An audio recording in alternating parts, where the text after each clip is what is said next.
우리가 이제 계속 살펴보는 사도행전 16장, 17장 이어지는 말씀들은 사도 바울의 2차 선교 여행에 관해서 이야기를 하고 있고요. 2차 선교 여행의 핵심 지역은 지중해를 건너서 유럽 대륙으로 향하고 있습니다. 유럽에서 처음으로 전도한 지역은 우리가 지난주에 살펴본 16장에 나온 빌립보 교회였습니다.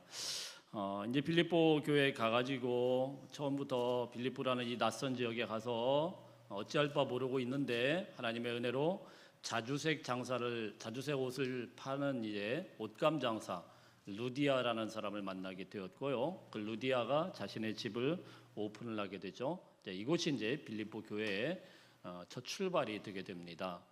자, 그런데 이 빌립보 교회는 사도 바울의 마음속에 아주 아름다운 추억들이 있는 것 같아요. 그래서 빌립보서 1장 말씀에 보면은 빌립보 교회에 대해서 이렇게 이야기를 합니다. 내가 너희를 생각할 때마다 나의 하나님께 감사하며 간구할 때마다 항상 너희 무리를 위하여 기쁨으로 간구함은, 이렇게 이야기를 합니다. 항상 간구할 때마다 사도 바울의 마음에 기쁨이 있었대요. 그만큼 이 빌립보 교회는 사도 바울의 마음으로 품은 그런 교회였어요.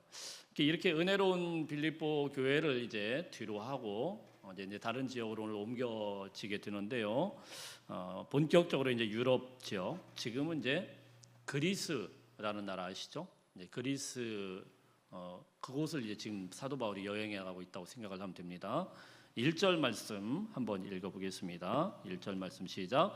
그들이 암비볼리와 다녀가 데살로니가에 이르니 거기 유대인의 회당이 있는지라. 아멘. 데살로니가라는 곳으로 가는데 암비볼리와 아볼로니아로 다녀갔다. 이제 길 이름입니다. 지금 오늘날로 치면은 요 사이에 그 당시에 큰 도로가 있었는데 뭐 고속도로라고 생각하시면 되겠어요. 고속도로 타고 데살로니가로 갔다 이렇게 생각하시면 될 것 같은데, 이 거리가 어느 정도로 떨어졌냐면은 빌립보에서부터 약 160km 정도 떨어졌다고 그래요. 엄청 멀죠? 당시에 이 데살로니가는 유명한 도시였습니다. 약 한 20만 명 정도가 로마 시대 때도 살 정도로 큰 도시였고요. 지금 강릉 인구가 20만 정도 되나요? 예, 강릉 정도의 인구가 이 도시에서 살고 있다 하니까 작은 도시가 아니죠. 예, 그리고 로마에서도 손꼽을 정도로 아주 부유한 그런 도시였습니다. 자, 그래서 여기에 이제 딱 들어갔는데 마침 유대인의 회당이 있었다고 그래요. 그래서 유대인의 회당이 있을 때는 바울은 항상 그곳에 들어가서 강론하고 또 그들과 전도하고 이런 풍습이 있었습니다. 우리 2절 3절 한번 읽어보겠습니다. 2절 3절 시작. 바울이 자기의 관례대로 그들에게 들어가서 새 안식일의 성경을 가지고 강론하며 뜻을 풀어 그리스도가 해를 받고 죽은 자 가운데서 다시 살아나야 할 것을 증언하고 이르되 내가 너희에게 전하는 이 예수가 곧 그리스도라 하니. 바울이 이 데살로니가에 도착을 해서 유대인의 회당에 들락날락하면서 하나님의 말씀을 가르치는데 얼만큼을 가르쳤냐면 새 안식일이다 이렇게 이야기를 하고 있어요. 쉽게 이야기해서 3주죠. 3주 안식일이 3번 돌아왔으니까 매번 안식일마다 성경을 가르쳤다고 하면 딱 3주만 있었던 것이고, 그렇지 않고 뭐 안식일마다 꼭 설하는 법은 없거든요. 우리 지금 이런 시스템이 아니에요. 뭐 담임 목사가 있어가지고 맨날 설교하고 그런 게 아니고 이번 주인데 다음 주에 한번 와주세요. 뭐 이렇게 될 수도 있어요. 자, 그렇게 되었다고 하더라도 한 2달, 많이 있으면 2달 그 정도 이제 요 안에 이제 데살로니가에 머물러 있었다라고 생각을 하시면 됩니다. 왜 이렇게 짧게 있었느냐? 이유가 있죠. 사실 여기에서 복음을 전했더니 새 안식일의 복음을 전했더니 큰 역사가 일어납니다. 딱 3번 말씀을 전했는데 4절 말씀에 보니까 4절 한번 읽어볼까요? 시작. 그 중에 어떤 사람 곧 경건한 헬라인의 큰 무리와 적지 않은 귀부인도 권함을 받고 바울과 실라를 따르나. 적지 않은 사람들이, 큰 무리들이 3번 딱 설교를 듣고 이제 바울과 실라의 복음에 믿겠다, 내가 예수님을 믿겠다 이렇게 하면서 막 따라오는 거예요. 자, 이런 일이 발생을 할 때 무슨 일이 있었냐면은 5절 말씀에 보니까 유대인들을 5절도 읽어보겠습니다. 시작. 그러나 유대인들은 시기하여 저자의 어떤 불량한 사람들을 데리고 떼를 지어 성을 소동하게 하여 야손의 집에 침입하여 그들을 백성에게 끌어내려고 찾았으나, 야손의 집이 뭐 앞뒤 배경은 안 나왔는데 사도 바울이 잠깐 머물러 있었던 그런 집 같아요. 자, 그런데 지금 한 3번 정도 말씀을 전했는데 사람들이 많이 믿고 이러니까 이 은혜스러운 분위기에서 아멘 아멘 하면 좋은데, 이 유대인들은 1차 선교여행 때도 계속 고집하면서 바울을 방해했죠. 여기서도 마찬가지. 유럽 지역인데도 이 사람들이 불량한 저자의 사람들, 그러니까 불량배들을 끌어다가 지금 사도 바울을 괴롭히려고 막 이제 야손의 집에, 바울이 묵어 있었던 야손의 집에 막 들이닥쳤습니다. 근데 때마침 그때 야손의 집에 사도 바울과 실라가 없었어요. 없으니까 6절에 보니까 어떻게 했냐면은 야손과 형제들을 끌어다가, 이제 바울 없으니까 야 너 이리 나와. 그래가지고 너 왜 바울을 숨겨줬어? 이러면서 그 사람들을 끌어다가 그 동네 읍장들 앞에다가 딱 데려다 놓고 소리를 질렀대요. 소리 지르면서 뭐라고 했냐면, 천하를 어지럽게 하는 이 사람들이 여기에도 이렇다, 뭐 이렇게 소리를 질렀다라는 겁니다. 딱 3번 하나님 말씀 전했을 뿐인데 뭘 그렇게 천하를 어지럽혔다고 이렇게 사람들을 막 불량배까지 끌어다가 놓고 막 이렇게 사람들을 어렵게 만들게. 그래서 바울이 어쩔 수 없이 이렇게 너무 어수선하니까 가면은 또 잡히고 또 괴롭힘 당할 거 아닙니까? 그래 밤중에 야반도주 해가지고 다른 지역으로 가게 된 거예요. 그렇게 딱 3주만 있게 된 거예요. 예. 근데 여러분, 오늘 이 말씀을 가만히 보다 보면은 복음이 전하는 곳에, 사실 사도 바울이 전하는 곳에 천하를 어지럽히는 일이 실제로 있었다라는 것이죠. 그들이 느낄 때에는. 4절 말씀 한번 자세히 보면, 바울의 복음을 듣고 믿기 시작한 사람들이 어떤 사람들이라고 되어 있냐면요, 헬라인의 큰 무리와 적지 않은 누가요? 귀부인이, 이렇게 돼요. 귀부인은 여자죠. 잘 사는 여자들이겠죠. 남편이 로마 사람인. 자, 이런 이 귀부인들이, 적지 않은 사람들이 왔다, 이렇게 이야기됐어요. 여러분, 이게 참 되게 독특한 표현입니다. 역사를 좀 아는 분들은 세계의 어떤 역사를 뒤져봐도, 로마 시대는 말할 것도 없고 어떤 역사를 뒤져봐도 귀부인들이 주인공이 돼가지고 나타나는 경우는 없어요. 다 남자들이죠. 남자들이 전쟁터에서 싸워가지고 어디를 땅을 차지하고 그 다음에 뭐 통치를 하고 막 이런 것들이 역사에 있지, 귀부인들이 주축이 돼가지고 뭐. 근데 여기 말씀을 보니까 여기는 귀부인들이 딱 등장을 합니다. 많은 사람들이 들어왔다라는 거예요. 로마 시대 때는 이 귀부인들인 집에 있는 그냥 가정주부라고 생각하시면 돼요. 가정주부보다는 이제 좀 뭐 살림은 자기가 안 하니까 종들 부리고. 그럼 여러분, 이분들이 뭘 했을까요? 집에서 종들 시켜가지고 그냥 뭐 다 일 시키고 밥 먹고, 그리고 뭐 향락에 빠져 있고 놀고 집안에 있어야 되는 사람들인데, 갑자기 이 사람들이 주님의 복음을 듣고 바울의 복음을 듣고는 은혜를 받고 예수를 영접합니다. 그럼 가만히 있었겠어요? 아니죠. 집에 가서 전도를 해요. 자기 애들 전도하고 종들 전도하고 막 이러니까 이 사람들이 우르르 이 데살로니가 교회로 오게 되니까 여긴 귀부인들, 종들, 그리고 아이들, 막 이런 아이들이 쭉 와 있는 거예요. 평소에는 집에만 있어야 되는 사람들이. 집이 조금 어수선하겠죠. 남편이 와서 볼 때는. 그렇죠? 오랜만에 전쟁터에서 딱 돌아와 봤더니 갑자기 집안이 이상해졌어요. 아니, 종들하고 애들하고 부인하고 말을 하는데 형제님, 자매님 이러고 있는 거예요. 이거 봐라. 이상하네, 이들이. 갑자기 형제님, 자매님 이러고 있는 거예요. 그리고 지들끼리만 속삭속삭 하다가 남편이 딱 나타나면 가만히 있는 거예요. 그러니까 이 군인인 이 남편이 전쟁터에서 갔다 와서 보니까 이 집안이 엉망됐구나, 어지러워졌구나, 이렇게 어지럽혀진단 말이에요. 예. 근데 여러분, 로마 시대만 주의 복음이 전해질 때 이렇게 사회 시스템이 어지럽게 되고 그냥 막 흔들리고 이랬던 건 아닙니다. 주님의 복음이 전해지는 사회는 사회마다 다 이렇게 한 번씩 역동적으로 막 이렇게 막 뒤집혔어요. 우리나라 초대교회 역사를 보면은요, 140여 년 전에 주님의 복음이 막 전해졌을 때 어떤 일이 발생을 했냐면은 여자들이 믿기 시작하죠. 주로 여자들이 막 믿기 시작해요. 집에서 뭐 양반 이 유교적인 채통에 그냥 뭐 여자들은 뭐 어디 안 여자가 막 이럴 때 아닙니까, 그죠? 어디 안 여자가 남녀 칠세 부동석 그래가지고 꼼짝도 못하던 그런 때, 그 여자들이 어디다 소름을 할 수 없었는데 이 선교사님들의 전도를 받아요.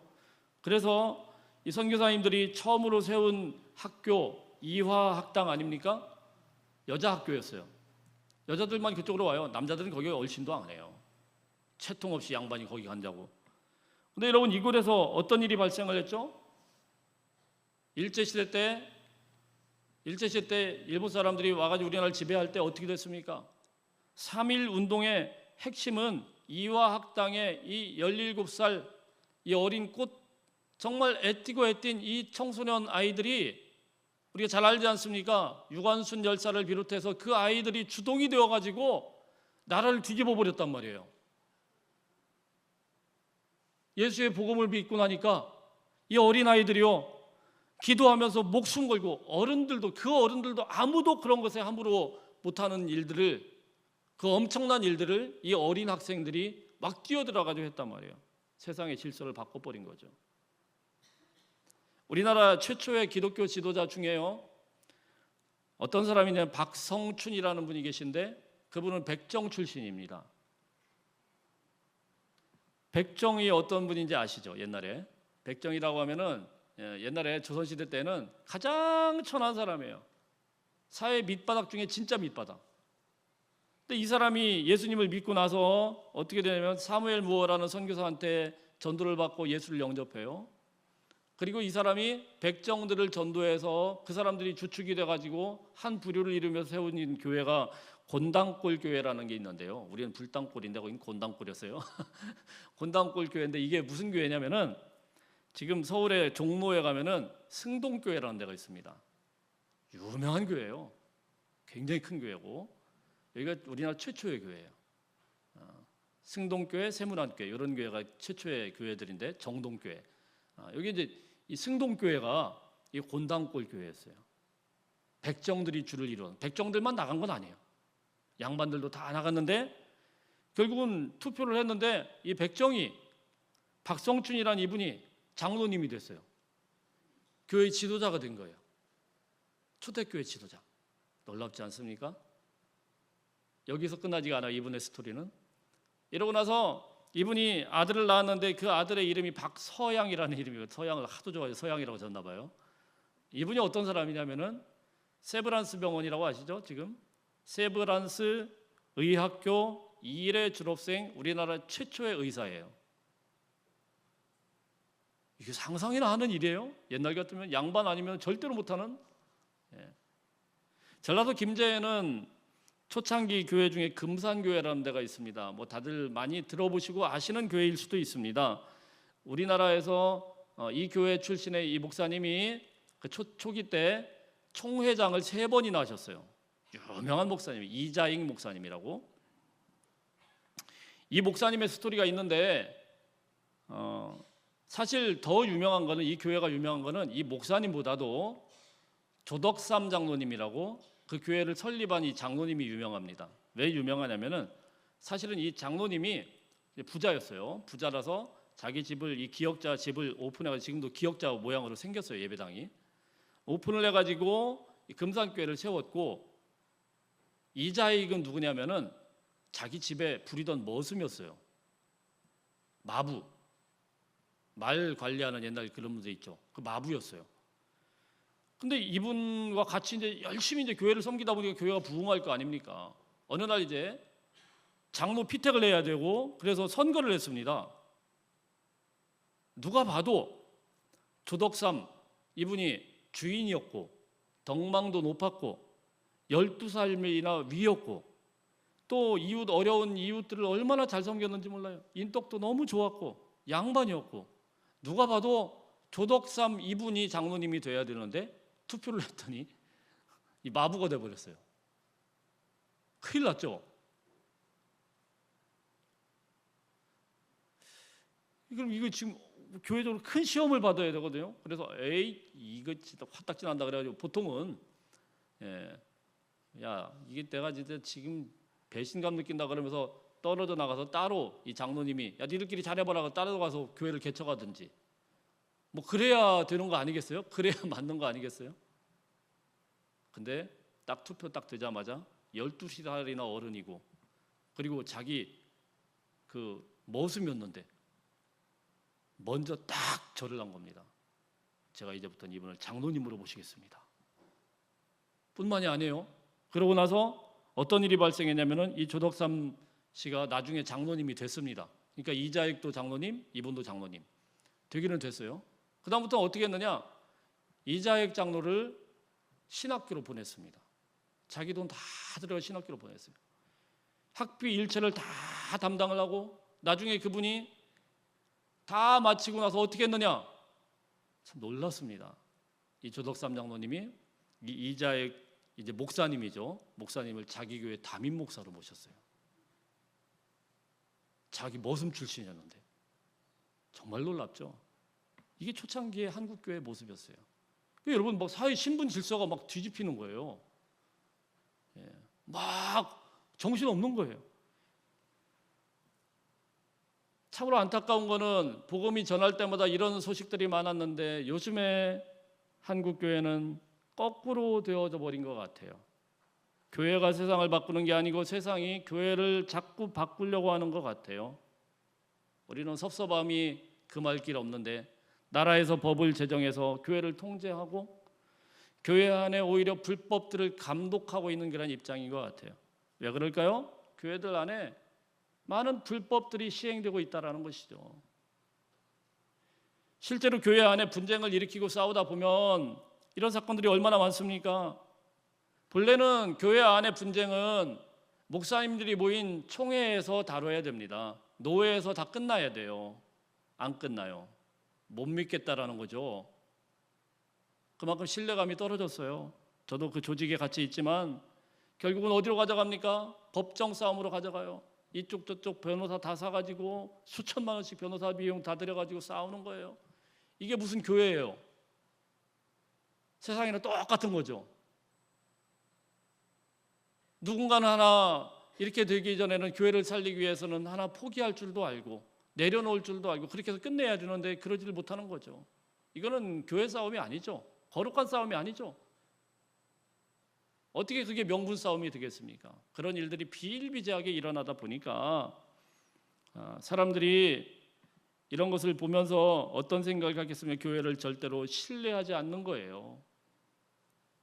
교회는 쌈박질하는 곳이라는 거예요. 시장에서 사람들이요 멱살 잡고 막 싸우더래요. 둘이 막 싸우니까 어떤 어른이 오더니 야 이놈들아 시끄러 여기가 교회인 줄 알아 이러더래요.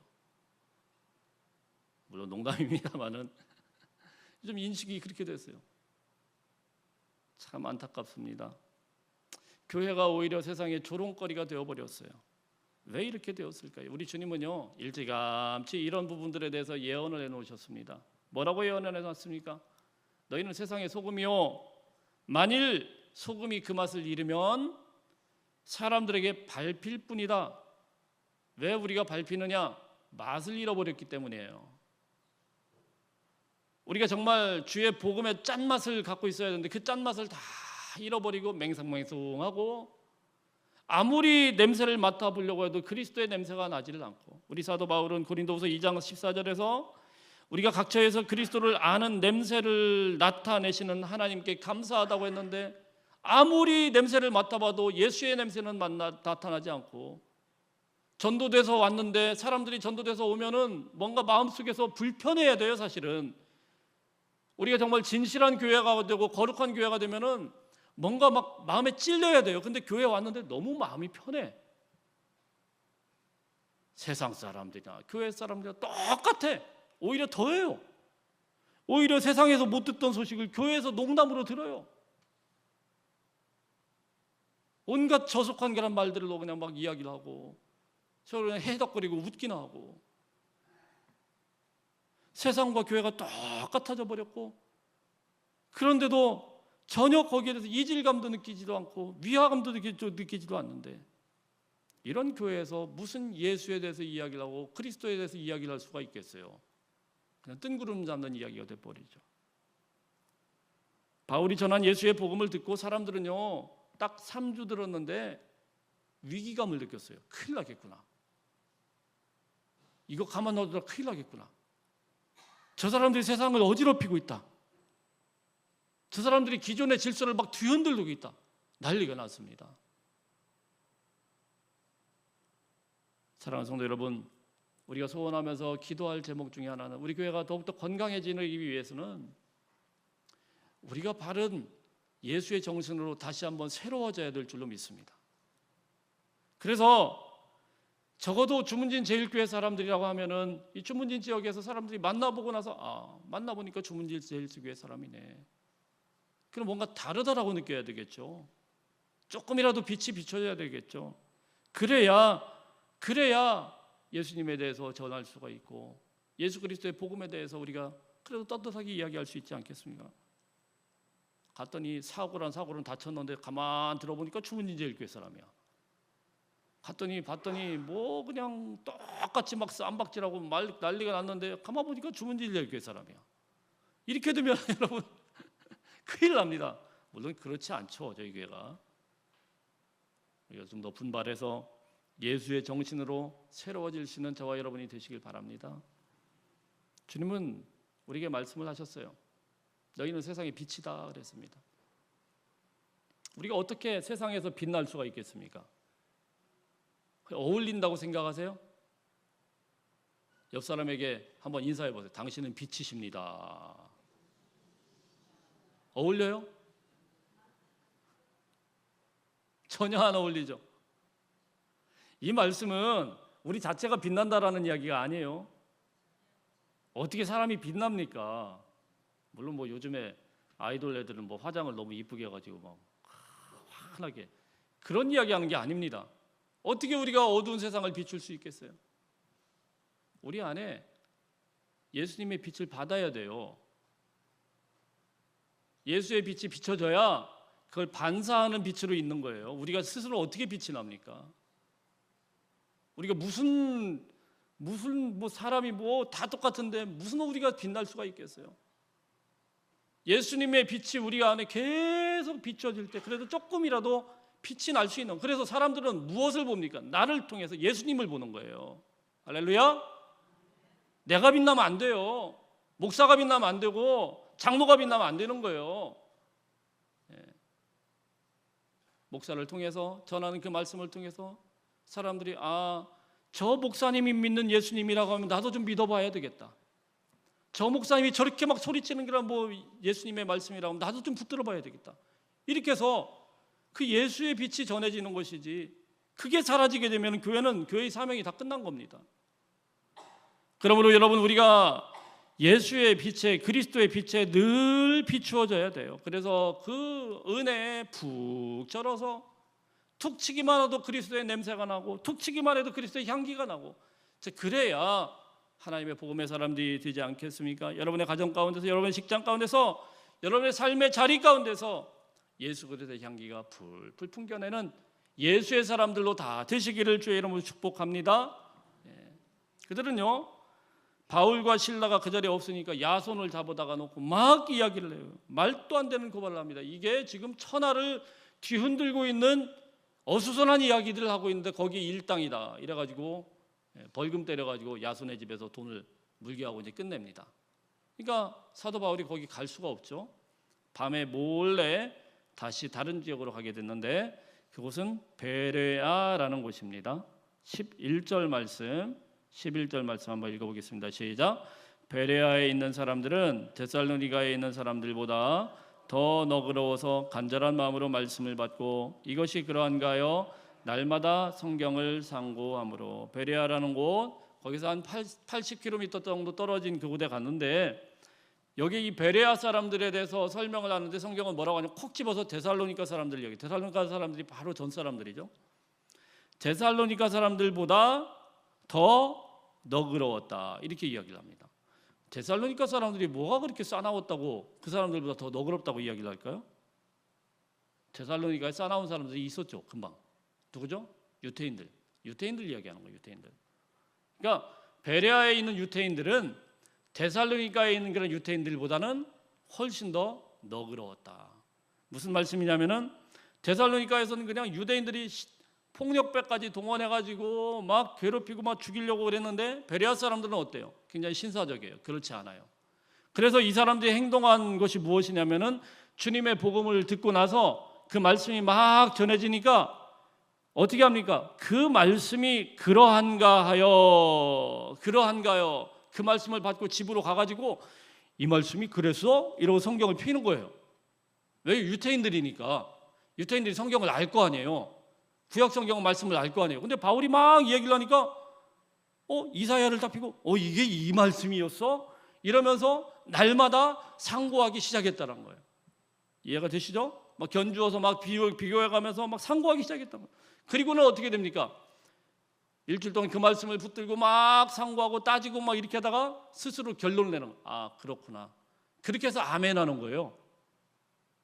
아멘이 그렇게 되는 거예요. 자, 그러니까 성경 말씀이 처음부터 아멘 된 게 아니고 내가 아는 말씀은 이건데 유대인들이니까. 그래서 바울이 막 다른 이야기를 한단 말이에요. 진짜 그거야? 집에 가서 가만히 따져본 거야. 말씀을 못 따져. 진짜 그렇네. 아멘. 이렇게 된 거예요. 감사합니다. 아멘. 그렇게 된 거예요. 아멘. 예.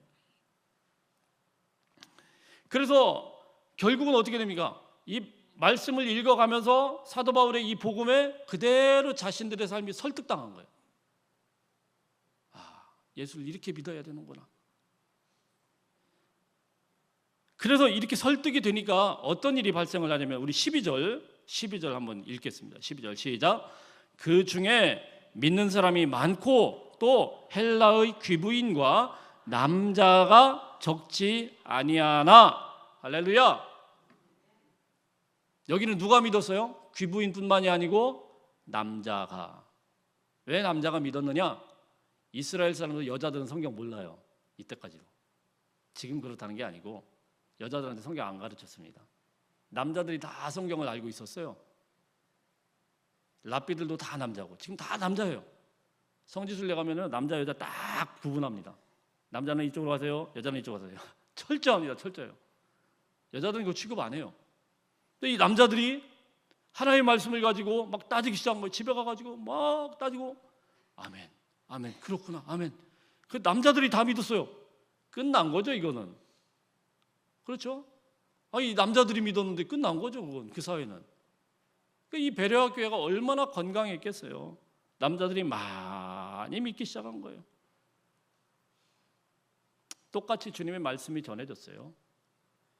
데살로니가에도 전해졌고 베레아에도 주님의 말씀이 전해졌는데 데살로니가 사람들은 새 안식일 동안 주님의 복음이 전해지는 동안 여자들이 다 와서 주의 복음을 듣고 헬라 사람들 이방인들도 와서 듣는데 남자 유대인들은 어떻게 했어요? 이것 봐라. 성경 안 봐요. 저기 딴소리 하고 있네. 저기 나 무시하네. 이러면서 시장 잡배를 다 불러다 놓고 불량배 놓고 막 핍박을 해요. 근데 이 베레아 유대인들은 어떻습니까? 같은 말씀을 듣고 나가지고 진짜 그래? 한번 확인해 볼까? 성경을 막 따지는 거예요. 누가 더 성경적인 사람입니까? 베레아요, 데살로니가요? 당연히 베레아죠. 근데 저희 나라도 이상한 풍습이 하나가 있는데 하나님의 말씀을 막 전하잖아요. 그러면은 그 말씀을 가지고 진짠가? 이러면은 저기 안 믿고 있네 이렇게 생각을 해요. 그게 아니에요, 여러분. 진짠가? 그래야 돼요. 진짠가? 진짠가? 그러고 자꾸 말씀을 봐야 돼요. 근데 그러질 않고 무조건 믿으라는 거예요. 여러분, 세상에 무조건 믿는 건 없습니다. 무조건 믿는 건 우리에게 있을 수가 없어요. 어떻게 무조건 믿습니까?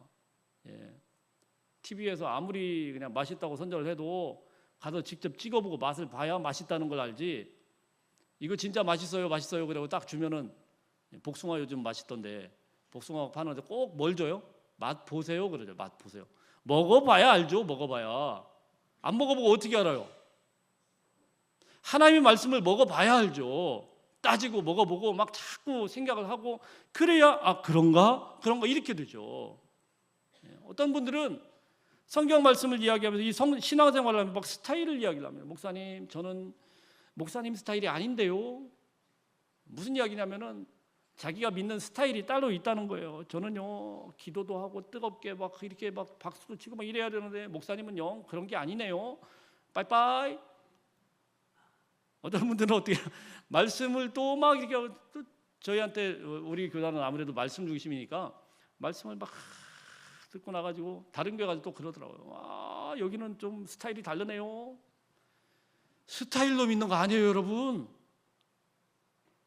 스타일로 믿으면 안 돼요. 신앙생활은 유행이 아니고 스타일이 아닙니다.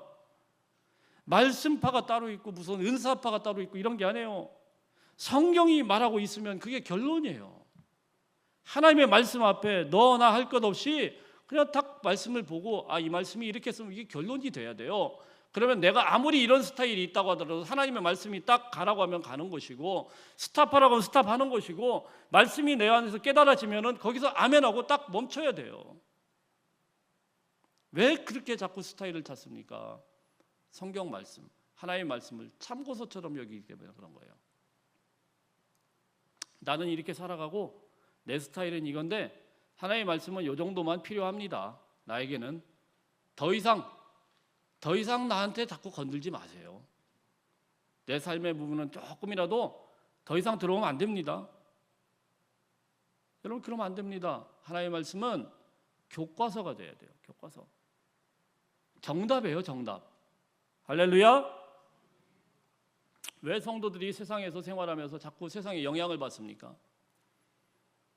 하나님의 말씀은 말씀대로 살면 세상을 분명히 세상에 영향을 주어야 되는데 거꾸로 세상으로 가가지고 영향을 받고 와요. 왜 그렇습니까? 하나님의 말씀을 그냥 참고서 정도로만 그냥 참고하는 수준에서 그냥 아멘, 아멘, 주일날 말씀을 받고는 아멘, 아멘.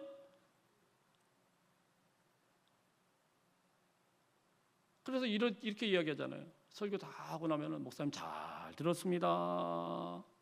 그 말은 뭐예요? 다음에 가면은 잘 들었습니다. 저는 열심히 세상적으로 살겠습니다. 목사님은 목사님 그 말대로 사세요. 끄떡.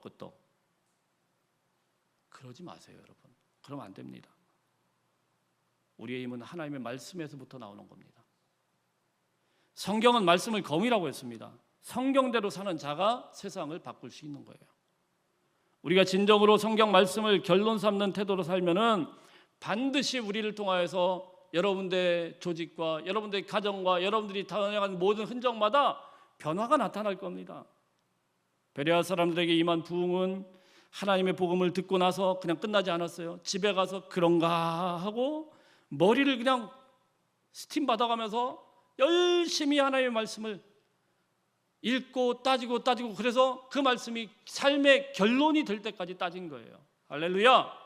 이런 삶을 통하여 능력이 나타나게 되는 것입니다. 저희 교회는 뭐 잘 아시다시피 거의 뭐 말씀 중심이죠. 제 새벽마다 성경을 이제 한 장씩 무조건 한 장씩 나가는데 이게 때로는 무리가 있을 때가 있어요. 준비하는 저에게 있어서 사실 제가 이런 패턴으로 하게 된 게 뭐 저희 교회에서만 한 건 아닙니다. 와봤더니 그렇게 하고 계셔서 잘 됐네 원래 하던 대로 아니면 아마 그렇게 했을 겁니다. 담임 목회하기 한 10년 전부터 이게 10년 전쯤에 제가 담임 목회를 할 때 그때부터 계속 매일매일 하루도 안 빠지고 계속 해온 거예요. 한 장 딱 읽고 그걸 설교하고 한 장 읽고 설교하고 어떤 때는요 근데 그래도 익숙하지가 않아요. 이상하게 익숙지가 않아요. 어떤 때는 설교를 하다 보면 뭐 여러분 설교가 뭐 새벽에 한 30분 정도 예배를 드리면 그 중에 뭐 찬양하고 말씀 읽는 시간하고 뭐 이렇게 빠지면 한 15분, 20분 이 정도 설교하지 않겠어요? 이거 준비하기 위해서 전 진짜 새벽에 한 5시면은 거의 뭐 안 빠지고 한 새벽 3시쯤이면 일어납니다. 한 2시간 정도는 말씀 보고 다시 공부하고 준비하고 이렇게 해요. 근데 그걸로도 어떤 때는 불안할 때가 있어요. 왜냐하면 말씀마다 성경마다 이게 설교를 쉽게 할 때가 있고 어떤 건 막 60절 막 이렇게 되면은 이거 큰일 났네. 그 전날 저녁부터 불안한 거예요. 10년째 그러고 있어요. 여러분 그러다 보니까 막 어떤 때는 이게 불안해가지고 잠이 안 와요. 자다가 또 벌떡 깨가지고 그래도 막 헤매다가 막 나옵니다. 힘들까요? 안 힘들까요? 힘은 들죠. 안 힘든 척 하는 거죠. 어떤 때는 막 혓바늘 나고 난리도 아니에요. 근데 여러분 제가 목사 안수 받은 지가 20년이 넘었어요. 새벽 설교 쉽게 할 수 있는 방법은 얼마든지 있어요. 그렇게 하면 됩니다. 제가 설교를 준비하고 지금까지 제 설교예요. 남의 거 뺏긴 것도 아니고 많이 있습니다. 그거 가지고 설교 그냥 쉽게 하면은 새벽 설교 쉽게 준비할 수 있어요. 예, 얼마든지 그렇게 할 수 있어요. 그런데 제가 보니까 그렇게 하고 싶지도 않고 그렇게 안 하는 이유가 있어요. 부담은 되고 어렵고 힘들고 괴롭기는 하지만 제가 하고 싶은 설교를 하는 게 아니고 하나님의 말씀에 제 삶을 딱 매어 놓으니까 그때 하나님께서 임하시는 거예요. 말씀을 통해서 제 마음을 그냥 터치하시고 깨닫게 하시고 매일마다 엎드리게 하시고 그때 제 마음속에서 부흥이 일어나는 거예요. 그거 붙들지 않으면은 목사가 목회를 못 하는 거예요. 목사가 뭘로 목회해야 되겠습니까? 말씀 가지고 씨름해야 되고 말씀으로 살다가 말씀으로 죽어야 되는 게 목회인데 그거 없이 어떻게 우리가 목회를 할 수 있겠어요? 그래서 저도 부족하지만 주님의 말씀이 말씀하는 건 때로는 엄청 부담이에요. 좀 이런 것 좀 안 하면 안 되나 싶은 게 있어요. 그냥 꼭 하고 싶은 말만 하고 싶을 때도 있어요. 그러나 여러분 어렵다고 해서 주님의 말씀을 뒤엉하냐 하면 안 됩니다.